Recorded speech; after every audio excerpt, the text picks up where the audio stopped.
And welcome to TNM Coaching Unplugged and Zoran Todorovic Interconnected. Today we have a guest in the studio. Usually we do this on Zoom and we're Zooming live and recording live, but we decided to change the format a little bit today so you can see both of us at the same time in the same location. A lot of the people are wondering, where is Zoran broadcasting from? And this is the area, this is the environment. And I have a very special guest who made all the way to my hidden studio. And today we're going to be talking around the topic, which is really, really, really kind of interesting, And in preparation to this podcast, I was thinking that a lot of the times in the last few weeks, I was talking to people around the starseed activation. And the starseeds are the people who are advanced human beings who chose to live this life in service to others and who incarnated on this planet with a specific mission and purpose. And when I met Christian Jochnick for the first time, I immediately recognized that he is a starseed. Even before people knew what starseed was, I was like, wow, this guy, it's there with a mission. It's here with the purpose. It's bigger than himself. And I was just following his path in offering himself in service to humanity, which is really inspiring. When you choose sometimes that your life choices are not only about you, but they're about other people and how you can be the best possible member of community. How can you empower people? How can you get people to really be the best possible versions of themselves? And then also, how can you lead by example? What I love about Christian is that he led by example a lot. He was inspiring community that I live in the most beautiful way. He is venture investor. He is regenerative farmer and psychonaut. I mean, when I saw that in his site, I was like, what is psychonaut? We have to talk about that for a second. What is psychonaut? And he has passion of exploring how we can live better lives together with ourselves, with each other, and with Mother Nature, with nature. So Christian, welcome. Thank you very much, Soren. So psychonaut. What is psychonaut? So psychonaut is a term that we like to use. People who use psychedelic substances to make an inner journey, and that journey, it feels like you go inside, but you could have just as well be in outer space, and you might have been in outer space, who knows? But you definitely open up a different. They talk about the doors of perception. You open up into something that is much bigger than the reality that we experience here, and then navigating that reality is what a psychonaut does. I love that. This is a good term because you're becoming a new terminology for what we're doing right now in our lives, right? So this is one of the new, fresh things that I've never heard before, which I like. I love, and the audience would love it as well. So when I was giving introduction to starseeds, the phenomenon of the star, do you recognize yourself as a starseed? Yeah, I think so. I've always, my whole life, I'm born with two privileges. One is the financial privilege of being born in a family with my father and his brother did very well in business, so they had a good financial background. But I also think that I was born with another privilege. I think Swedes in general, we were, by not participating in two world wars, I think we spared of a lot of post-traumatic stress, a lot of pain and suffering that many other European cultures suffered from. So I do think that especially the male Scandinavian Swedish side, my grandfather effectively broke the line. He was maybe not so successful in business. My great grandfather was very successful in business. My grandfather less successful in business, but he was, really connected to his heart and very loving and very engaging and very soft in his way of, like my grandmother would tell him, like, the kids have been naughty, go down and give them a smacking. And then like 1 hour later, she would hear them laughing and crying and, playing ping pong. And, he was really that type of person. In the heart. And my father, I grew up with my father. He was born 1940s, but very, he told me always, Christian, like, I only expect 3 things from you in life. Do what you want, be what you want. You want to be a journalist, you want to be an artist, you want to be a philosopher, you want to be doing nothing. It's okay, but follow your heart and do what your heart tells you to do. And then the only thing I ask from you is, if you say you're going to do something, do it. Because this is your word. And if you promise to someone that you're going to do something, then do it. And always do your best. Whatever you do, do your best. And these were really the only three things, and that gave me, and he really followed through with that. So I've always felt very free, to explore life and journey. And I've always felt safe and loved.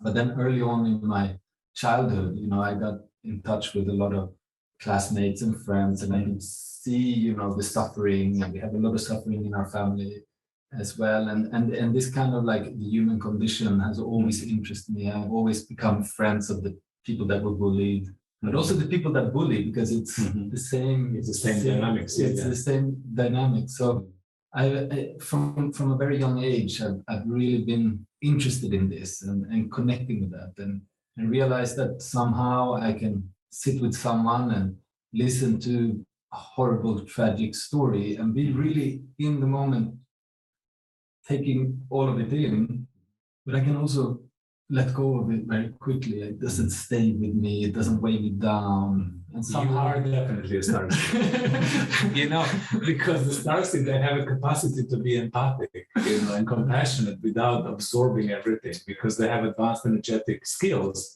of, transferring the energy back into the origin. So, if you can be present with somebody suffering, but you let go and you move on without that affecting you that much, then that's an advanced skill. So definitely one of these.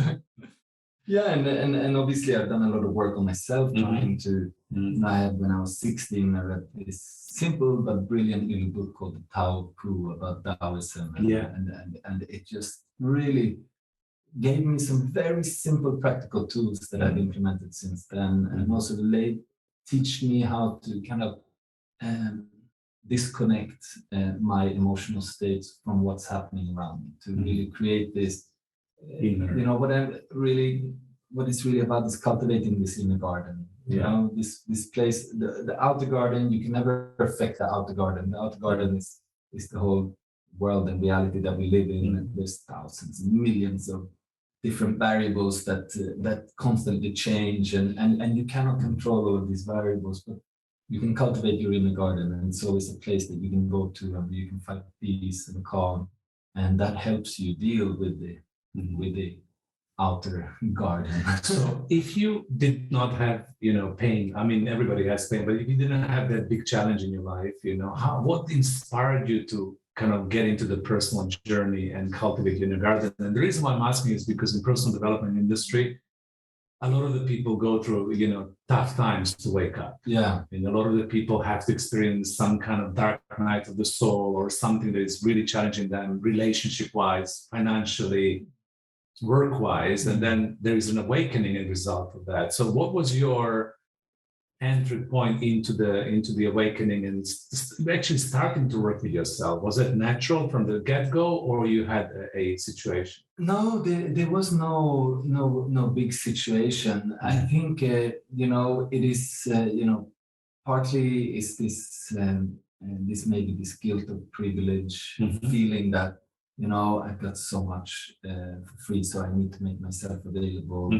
for others. And then once you start to think about human suffering, then you start to reflect yourself, and then the process just starts by itself somehow. But no, there was no.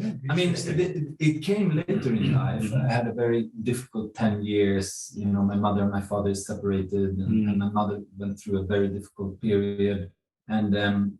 But that was not in my formative years, actually. Okay, so it's natural. It's something that you maintain as the knowledge. As you said, when you were younger, you already knew that you had to be in relationship with your inner garden. Right? Yes, and I always kind of took an interest in this. I didn't shy away from complicated personalities. I got sucked in, and always, but even when I was young, when we were like, before we were 18, we had like fake IDs, and we went to these like the bars with all the alcoholics, and all my friends would sit and drink, but I would end up in a corner with an old alcoholic and listening to all their stories and I was always attracted somewhat to destructive behavior, right.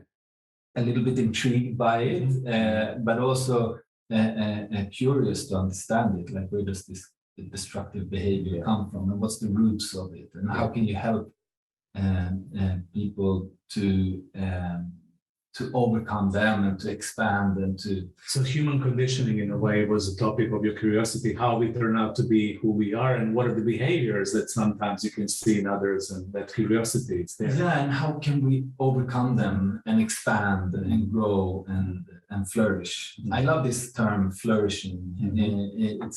It's this term that has started to come up more and more, instead of talking about the problem, whether it's clinical depression or post-traumatic stress or insecurity or anxiety. So rather than talking about the challenges that we are facing, talking about the state that where we want to arrive at, where we are flourishing, and we're flourishing as physical body and our health, but also our mental state and our creativity and learning and developing and expanding our capacity to live and enjoy and to.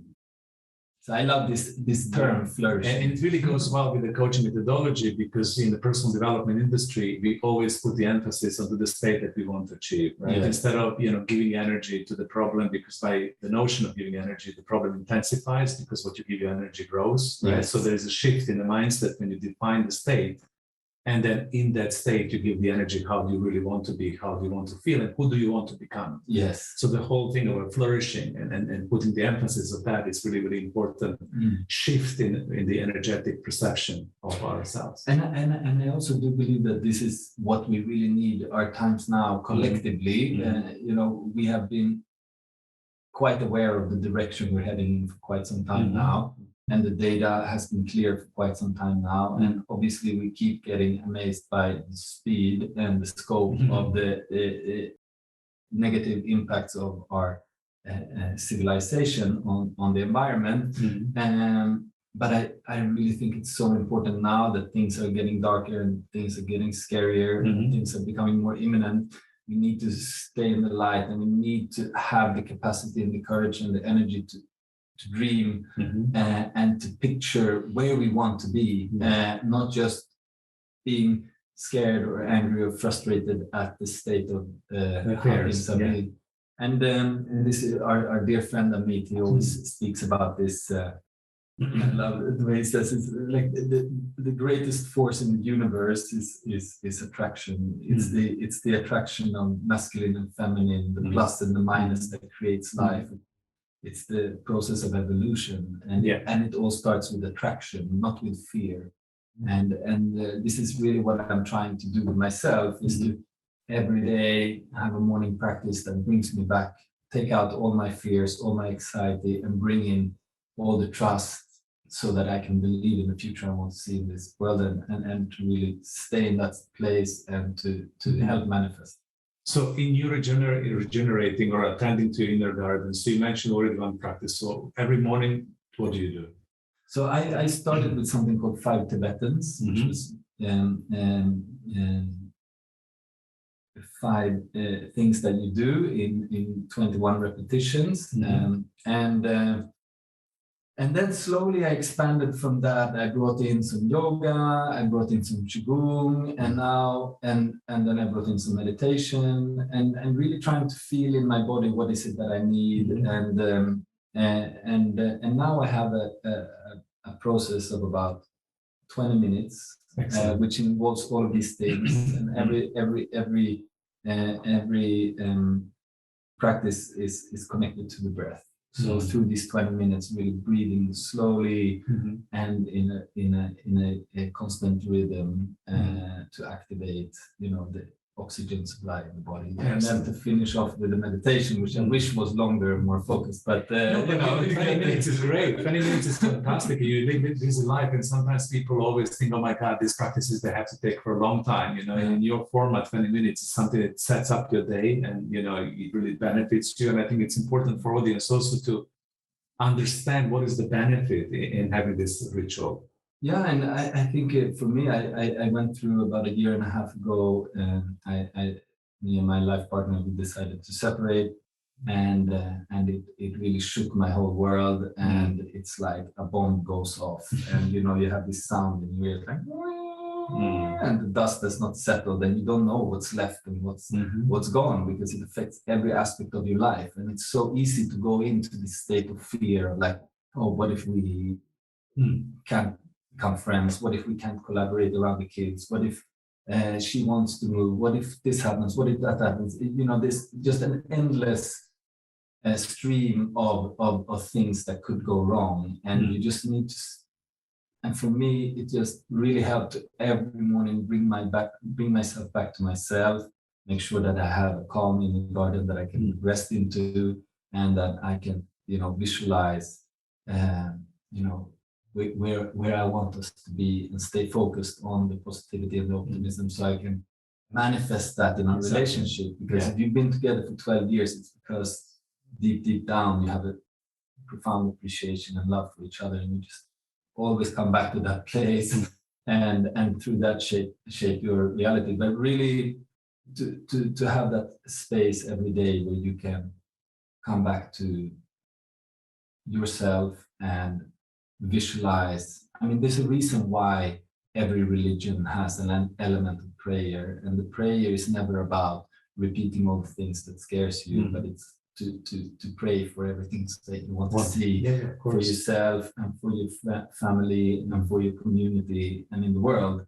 And I think it's hard to put your finger on it, like, how does this mechanism work? Ruben Sheldrake talks about morphic resonance, and quantum field and quantum resonance and mega field. But something, and I cannot put my finger on it, but I've seen it enough in my life that it really works. And we need to be so careful about every thought that we think, every word that we say, and stay focused on what we want to see in ourselves, in our community, in the world, and just keep repeating these as mantras to remind ourselves where we're heading.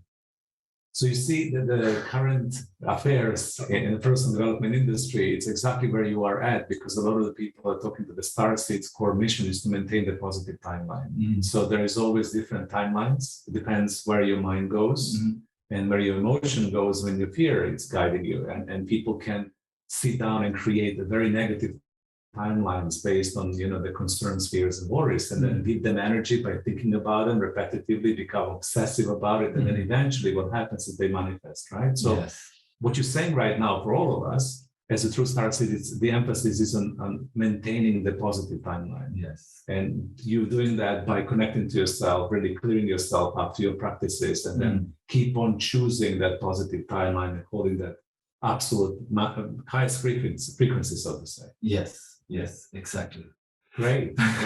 Wonderful work. Wonderful. And now from there on, when you add service to yourself, because when you do these practices for yourself, you're actually serving yourself, you're tending to your inner garden. I also know that you have a passion to serving the community and serving the nature, so to say. So tell me a little bit more about your work with the community, and then specifically, let's focus on this buzzword of regeneration, rejuvenation, recreation of the nature, because I think some people know about it, but some people don't even know where this exists. No, it's very inspiring, actually, what I've learned over the last 5 years.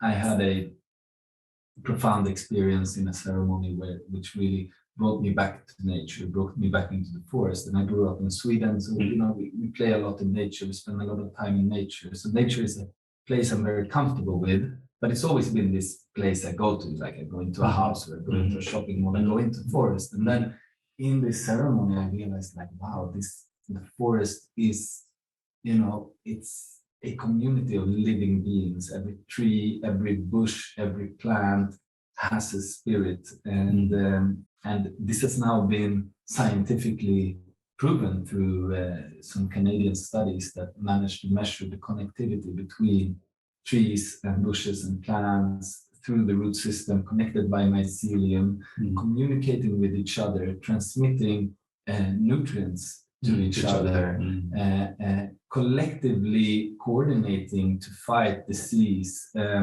It's quite incredible. Wow. It is, the internet, basically, but we're transmitting ones and zeros and then transmitting nutrients. It's just so much more sophisticated. It's even hard to wrap your head around.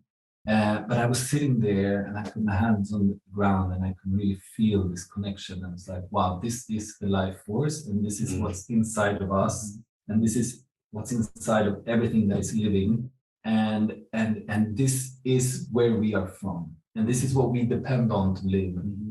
This is what we need to be in service of in order to have a future. And there I kind of made a commitment in my heart that, this is what I need to do to be in service of nature. But I think, coming back of this question of community, I think it all starts with the inner journey. And I reflected on that becoming a father, like, okay, what is it really that I need to do as a parent? What do I teach them? What do I need to educate them on? And somehow it came to me very, very clearly. And that is the only thing you can do is to give unconditional love. Love in your actions, lots of touch, lots of hugs, lots of kisses, lots of physical love, especially in the first 2 years. In the first 5 years, lots of positive, unconditional love and affirmation, because you educate them about how to love themselves, and how to appreciate themselves. And once they start to appreciate and love themselves, they will start to pay attention on what's good for themselves. And then they will start to realize that what's good for them is when people around them are in a good place, because other people's state of being affects your state of being. And if you're going to live in harmony, the people around you need to be in harmony as well. And once you realize that we depend on nature to be flourishing, then you start to care. So everything starts with this. Once we start to put value on ourselves, but I do think that this is something that we don't speak about a lot. This notion of self-love from this perspective is really the seed of everything. And I do think that this is one of those things that you realize. For example, have ayahuasca ceremonies. A lot of people talk about the challenge of facing your fears, facing your anxieties, facing your traumas. Not a lot of people talk about the challenge of facing the light. When the light comes, it's often when we end up in the bucket because it's so overwhelming. And somehow it's so difficult for us to step into that light and be in that light and trust that light and believe that reality can be this beautiful and reality can be this abundant. And you know what? I deserve to be in there. We all deserve to be in this light, but somehow we don't feel worthy. We don't feel that we deserve it. We're scared that we get attached and then lose it. And all these kind of doubts starts coming in, and then we let go of it. And this happens in the ceremonies, but it happens in life all the time. You meet the person. No, she won't like me. There's no point. I don't want to. Oh no, they would never hire someone like. But if you just walk in there and you try it, and maybe it will work, or maybe it will not work. But if you decided that it's not going to work, it will definitely not going to work. So you won't even give it a shot. So this is just a little side note on that. So the self-love, just before we go into that, what you realize is that the self-love, unconditional love towards yourself, is the essence. And kind of a anchoring point from where you can then begin to become in service to a community. Because the self, if you love yourself, then you realize that everybody around you needs to be in a good space. And then you are naturally willing to give service, right? And then you naturally love environment, and you love nature, and you understand the role of the nature. So it's important that anchor of self-love. We need to have the capacity. If I don't even care about myself and my own well-being, how am I going to have the capacity to care about your well-being? First we need to care about our own well-being. And this was something that really came so strong in for me, which was the really such an opening portal for me was the work with ayahuasca, which really I think is, if we look at the Western civilization, what we've done is basically we broke the line to our ancestors, and the ancestors educate us. They help us when we're children. Our parents, our grandparents, they tell us like, yes, you could do this, but if you eat all your food today, you won't have any food for the rest of the winter. So you need to eat just the right amount so it can last all winter, and you need to make sure that there's enough food for everyone in the family, because otherwise you will eat all the food, and by mid-January we will be out of food, and then we will all starve. It's just like small things like that the elders teach us to learn teach us the boundaries, how to live in balance, how to live in harmony. With nature. But we broke that line. Mm. And I see the Western civilization is like a 16-year-old teenager, you know, and we have no support from our elders to give us these boundaries. And you can see how we really don't have this capacity of constraint and discipline. And we abuse work, we abuse sex, we abuse alcohol, we abuse food, we abuse freedom, we abuse power, we abuse everything. And the most sacred plant from the Amazon, the tobacco plant, it's not just a sacred plant. In the indigenous traditions, it's the most sacred plant. Look how we bastardize this beautiful gift, and what a terrible epidemic it's become in our societies. And the same with coca. They use it in the ancient communities to resolve conflict. They eat the coca leaves, and then they speak and they listen because it helps them to mediate the conversation. And for us, take it through this to maximize the potent part of it. We take it through a horrible chemical process, then we roll it in one of the most disgusting things, the money bills, and then we snort it in the most contaminated place, the toilets. It's inversion. And ayahuasca somehow she's referred to as the grandmother. And I think when she arrives with this discipline, and the grandmother, all the other psychedelics somehow have become used in recreational context. LSD, mushroom, San Pedro, peyote, they're all used for recreational microdosing parties, this, that, and the other. But ayahuasca, no. Because ayahuasca is your grandmother, and she's going to take you where you want to, where you need to see. And it can be scary, and it can be shocking, and it can be terrifying, and it can be beautiful. But she will guide you. And I think somehow through that experience, I've learned how to start paying attention to, what do I need in my life? Right. What is, and it's almost like a frequency. It's like, it's not a mental thing. I didn't start to think about I should, it's just like, wait a minute. Every thought you think carry an energy. Every word that you say carry an energy. If you drink too much alcohol, you start shaking. When you scream and you shout and you're angry, you start shaking. And somehow in these ceremonies, I find that, the frequency becomes harmonized. And then when I go out in life, I can start to read through an energy, a feeling, what is good for me. And then I start paying attention to what is good for me. And through that, I haven't been drunk I can't remember when I was drunk the last time. And I'm from Sweden. I used to love to get drunk. And I stopped drinking Coca-Cola. And I started with these morning practices and small changes in our life that guides us in the right direction. And this is really what it's all about, that we start to pay attention. That we start to pay attention to the consequences of our actions and our behavior, the consequences on our own physical and mental well-being, consequence of our community, and most critically and most importantly, our consequences of our way of life on the source of our life, which is the natural ecosystem that we depend on. And this is where we kind of got lost somehow. We've lost community, and the container of coming together and supporting each other and holding space for each other to go through challenges in life, and we lost the appreciation that nature doesn't need us, we need nature.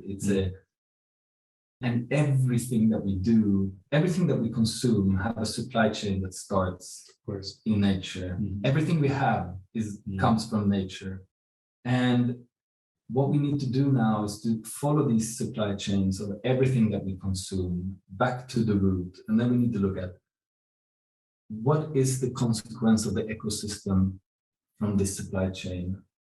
And is it strengthening or is it weakening the ecosystems? And what I'm trying to do with the project here on Ibiza, and what we're trying to do with regenerative agriculture, is to go back to agricultural value chain and look at, the way we cultivate our lands in the last 50, 60 years leads to three outcomes. The first one is that every year we have less microorganisms, nutrients, and organic matter in our soils. And the consequence of that is that our soils cannot capture and hold the water that rains. So it just runs off and goes into the ocean. and it doesn't trickle down into our groundwater, which then we use of course. to feed ourselves and to feed our lands.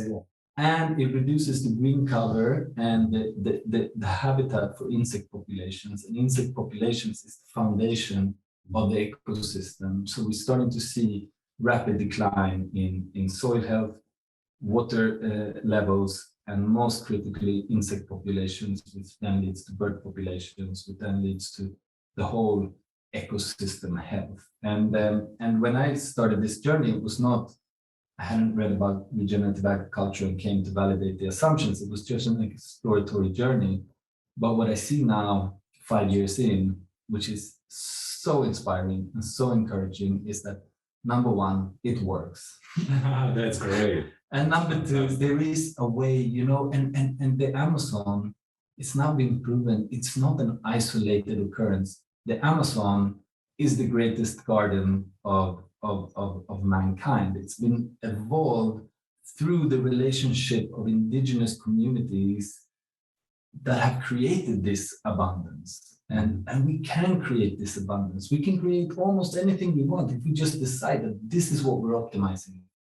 Right now, we're optimizing for profit. Legally, you're bound by the fiduciary duties to maximize shareholder value, and the investors can sue you if you don't. So we are legally bound to maximize profit. But what we need is to maximize ecosystem health. And then profit needs to be a condition that we meet, because if we lose money every year, we lose energy every year. If we make money every year, we make energy every year, and we can pay salaries, and we can reinvest, and we can grow, and we can expand. But what we're solving for must be ecosystem health. And we can now see there are many, many examples of how you can improve the soil health. You can measure the soil, you can send it to a lab, they can give it to you black and white, they can upload it on a blockchain for everyone to see. You measure how much water you have and how much you retain in the soils, and you can measure insect populations and bird populations. And this to me is very inspiring. Large corporates and politicians typically don't respond to anything else than voter pressure and consumer pressure. Nobody's really in a meaningful way putting pressure on the corporates to go into regenerative agriculture. Yeah. But the biggest companies of the world, Danone, Nestle, these kind of companies are already making firm commitments to regenerative supply chains now. And that is because they see the data and they know that it's inevitable. And this is the way forward. And it really is the difference between life and death, because the way we consume now, every meal that we eat, every product that we consume, we are depleting the source that feeds our life and our existence. And with the regenerative cycle, we are strengthening this source. And really, you have two products, they are identical, but one represents life and one represents death. And what's the premium of life over death? And this will become more clear. So for the people who are inspired by this right now through your journey, how do we get on board with that? Let's talk about that specific. We talked about the inner journey. We understand what you do and how you do it, and cultivating in the garden. Now we can look into the outer garden, impact on the community and society and nature. So what are the practical steps that people can do from that perspective? So there's a few very simple things. I mean, the first thing is really paying attention to yourself. Like, be kind to yourself and start doing this journey. Start taking care of your friends and family. These are very basic things. And then start to look for people that are growing locally. Yeah. Find them, get to know them, buy from them, support them, ask them if they need any help. This is a big step. I think already there, you will start to learn that there's so much more happening than what you thought. You might think that, oh no, but where I live, there's no organic farms, and I don't know where to buy, where to get it. But when you start looking, it's really happening. It's happening, and it's happening at a very rapid pace. And there are small things everyone can do in changing their ways. I think also something we can do is really to start consuming. less and start to try to be aware of what you buy and what you consume, and try to reduce the use of plastic, try to reduce the use of chemicals, and just try to reduce the volume of anything that you consume. That's a big part. This is necessary, actually. Yes. Yeah, because you're part of the consumer is the mindset, and you want more assess, see what you need and what you don't need, really. Yes, exactly. And then I think one thing I think is really wonderful is composting.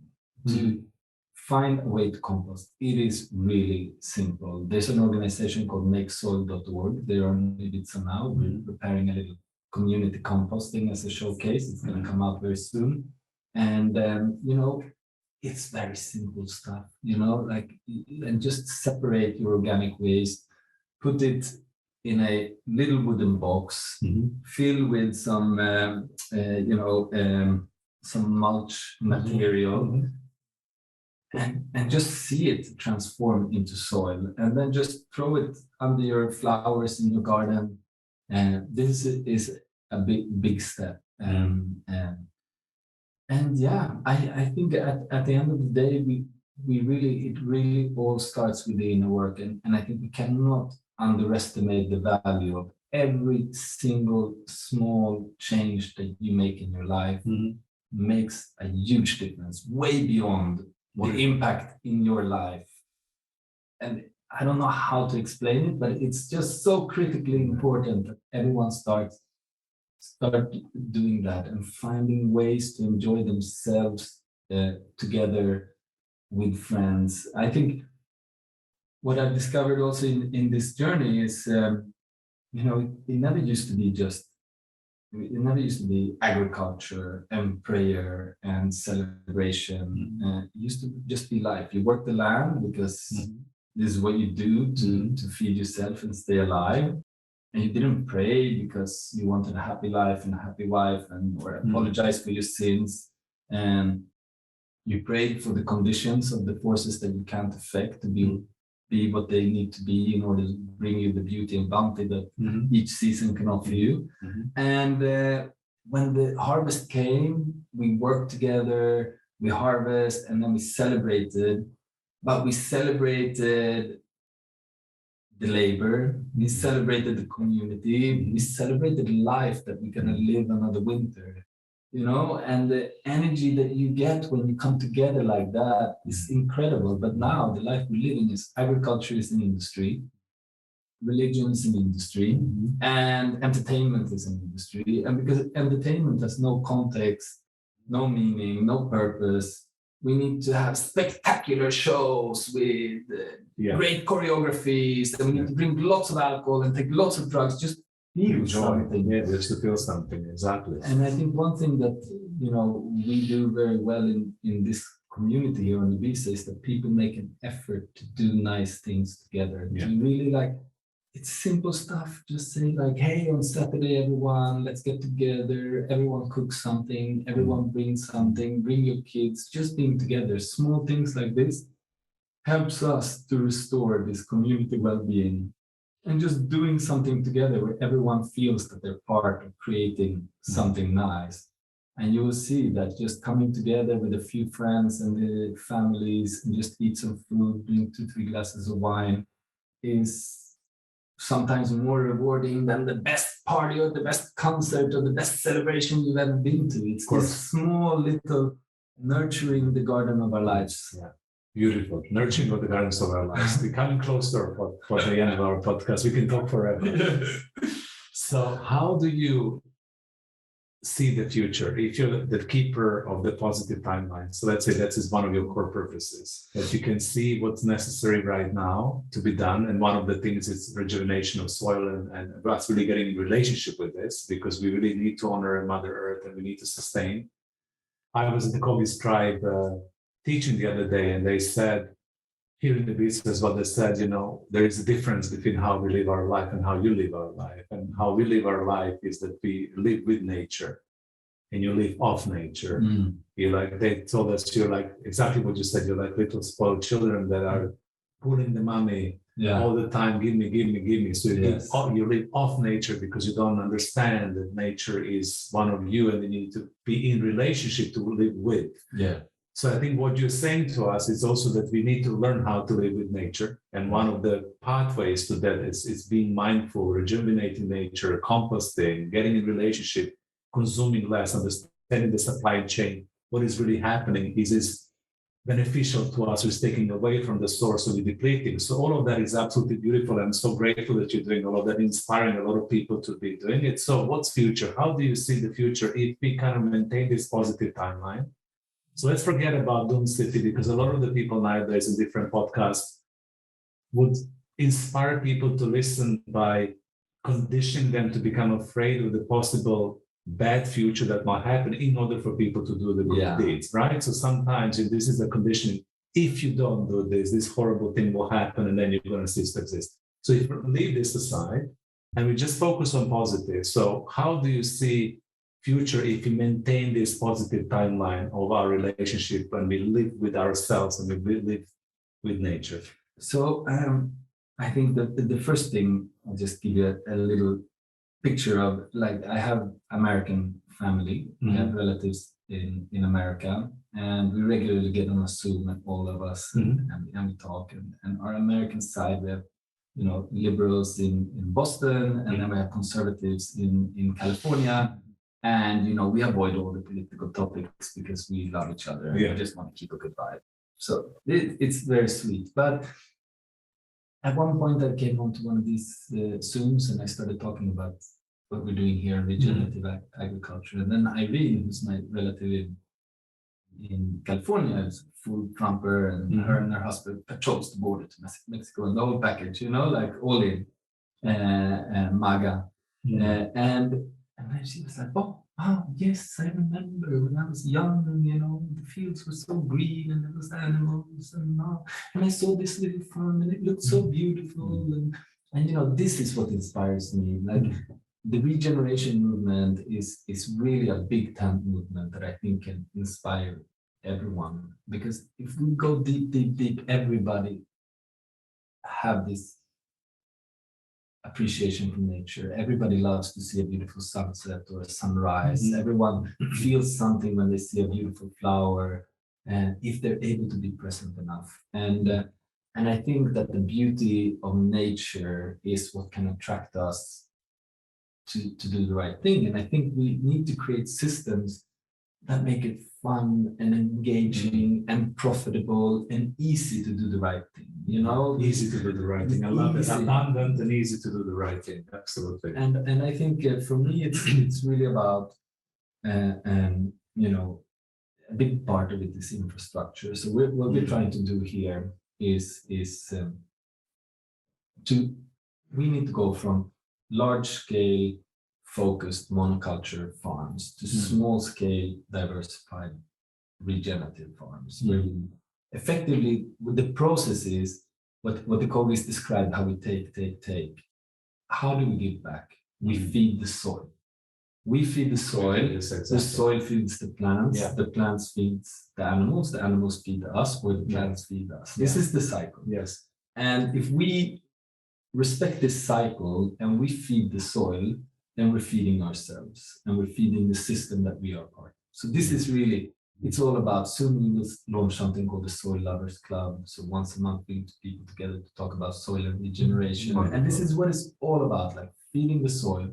And in order to feed the soil, we need to go back to this small scale, diversified farming system. And what we are piloting with our project here is, through our journey, we realized that if you do a diversified farm system, you need to do many different activities. Each activity comes with a set of knowledge, set of tools, and labor. And it can be very difficult in the first few years to do all of these activities, like composting, like seedling preparation, like harvesting correctly, storaging, processing, transformation. All of these things is quite difficult for a small startup farm to do. So what we need to do is, in a modern, powered by our technology and innovation, create this shared infrastructure that makes it much easier for people to start, access to good soil, access to good genetics, access to harvesting tools, storage, processing facilities, and all of this. And we are investing into one of these regenerative agri-parks here on the east side. And I really believe that this is a big part. It's an infrastructure system where, I think we will be able to service about 500 hectares. And I think, creating these hubs in rural communities all over Europe and the US will give a huge boost to this movement. And I think this is what's needed. And I hope over the next 5 years, we will be able to validate that with data and by demonstrating it. But I feel I feel it's the right way to go, and we need the infrastructure. We used to have it, Yeah. Back in the days, we had a shared meal, and I helped you harvest, you helped me, we helped our neighbors, and then we all brought it to the mill, and then we helped mill it, and then we all brought back. This is how it worked, and I think this is what we need to go back to. And then we need to go back to celebrating as local communities. And I think we need to remind ourselves, I think we need to have 4 points in the year. Something happens that we can't affect, which is the turn of the season. Mm-hmm. The seasons turn whether you like it or not. Mm-hmm. And each season can bring us beauty and bounty. Mm-hmm. And depending on the conditions of the forces that we can't affect, mm-hmm. we will get more or less beauty and bounty from each season. So this is a good time to pray. The seasons are turning. Let's pray for the conditions that we need in order to thrive. Mm-hmm. And let's include there, what do I need to thrive? And what do we collectively need to thrive? And set our intentions 4 times a year. I think that's a good way to connect, to remind us how humble we are in front of the greater forces that we can't affect, and to remind ourselves to set our intentions clearly about what we want to see in our lives, for ourselves, for each other, for the world. And then we need to celebrate as much as possible. Celebrate when the flowers come, yes. Celebrate when the food comes, yes. And come together, work together, celebrate together. I think everyone should, a lot of people knows how to play music, but they just forget about it because it's so easy to just put on Spotify. If you used to play guitar, buy a guitar and start playing again. Find people that want to play. And this is also something I love with the kind of neo-shamanic movement that have brought this old ways of just coming together in a circle with music and instrument and harmonize ourselves to sing. This is so beautiful and so meaningful and so rewarding. And if there are people in your community that do arts or crafts or music, support them, encourage them, engage with them. And this, I think, through a mycelium of small communities, we will start to see the transformation happening around us. And the last thing I want to just lead with is human beings, we understand what exponentiality is. Put it in an Excel sheet and we can extrapolate it, and we can look at the hockey stick and say, here's the inflection point, and then it goes into overdrive, but we cannot predict it.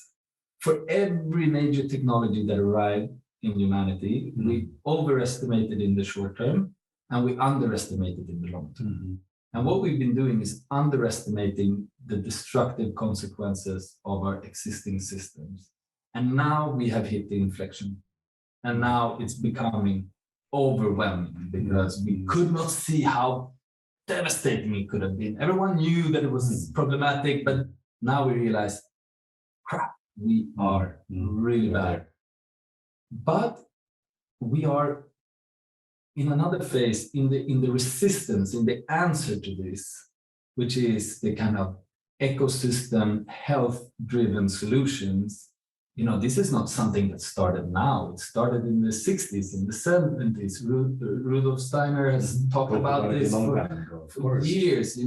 Prince Charles and the Soil Association has been on this for a long time. The permaculture movement, it's not something we need to create from scratch. It's there, it's out there in all the communities, in all the countries in the Western world. There is communities, tap into it, follow it, support it, engage with it, because this is the way forward. And we are now approaching the inflection points. I think we're like 1 to 3 years away before we have the eureka moment where we will look around and say, wow, where did all this come from? And wow, look at it. I remember this land just a few years ago. It was just gray. And now it's all lush. And do you see how much butterflies is here? And oh, I see there's more birds. And I hear the birds now. A few years ago, maybe I didn't pay attention. Maybe they're not there. I don't know. But now I hear it. Now I see it. Now I feel it. And many, many, many little magical things like this is going to come. And we just need to make sure that we're present and aware to see it and feel it and take it in and let us fill us with hope instead of, because it's going to be a lot of things that can take us to a dark and fearful place. But I think we're going to see an explosion of inspiration coming in the future years. And you know, we made a lot of progress on renewable sources of energy, a lot of progress in recycling and packaging and you know, all kinds of technologies that can help us move in the right direction. And they have all happened, and it's impossible to get a grasp of the impact of it because it's all happening distributed all over the world in different pockets. And soon it will all start to kind of blend together into an ecosystem, and we will start to see the kind of synergies between all these initiatives that have been kind of emerging and maturing. And we're going to see an explosion. We're going to have a few rough years, and then we're going to have, you know, like a sprint into the light, and hopefully we'll have enough speed and enough inspiration to reach there. So we will have enough speed to get into the light. I hope this was really, really inspiring to you guys. Thank you so much for tuning in. Thank you so much for coming and doing this face-to-face with me. Enjoy listening. We'll talk next week on the TNM Coaching Unplugged and Zoran Todorovic Interconnected. Thank you so much, and bye for now.